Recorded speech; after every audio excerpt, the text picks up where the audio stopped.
Hi. India, England first test match చేస్తే వాళ్ళైతే గెలిచారండి. కానీ టఫ్‌గా గెలిచారు. అంత ఈజీగా అయితే గెలవలేదు గానీ, ఓవరాల్‌గా చూసుకుంటే ఈజీగా ఇండియా గెలవాల్సిన మ్యాచ్‌ని అయితే చేతులో అయితే తీసుకెళ్ళి ఇంగ్లాండ్ చేతిలో అయితే పెట్టారు. దానికి ముఖ్య కారణం వచ్చేసి మన స్పిన్నర్స్ అనుకోవచ్చు, లేకుంటే మన బ్యాట్స్‌మెన్ విఫలం కావచ్చు. రకరకాల చాలా కారణాలు ఉన్నాయి ఈ మ్యాచ్‌లో అయితే. ఇంకా 2 క్యాచ్‌లు కూడా వదిలిపెట్టేశారు.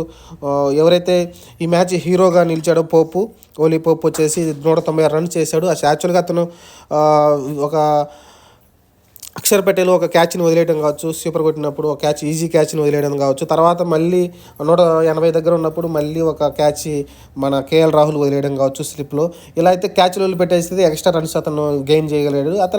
అలానే లోయర్ ఆర్డర్ బ్యాట్స్‌మెన్ కూడా చాలా బాగా ఆడటంతో అయితే వాళ్ళు 420 పరుగులు అయితే ఆల్అవుట్ అయిపోయారు. మనకి 230 దగ్గర టార్గెట్ అయితే ఇవ్వడం చూసాం మనమైతే. కానీ ఈ 230 టార్గెట్‌ని అయితే మనం రీచ్ కాలేకపోయాం.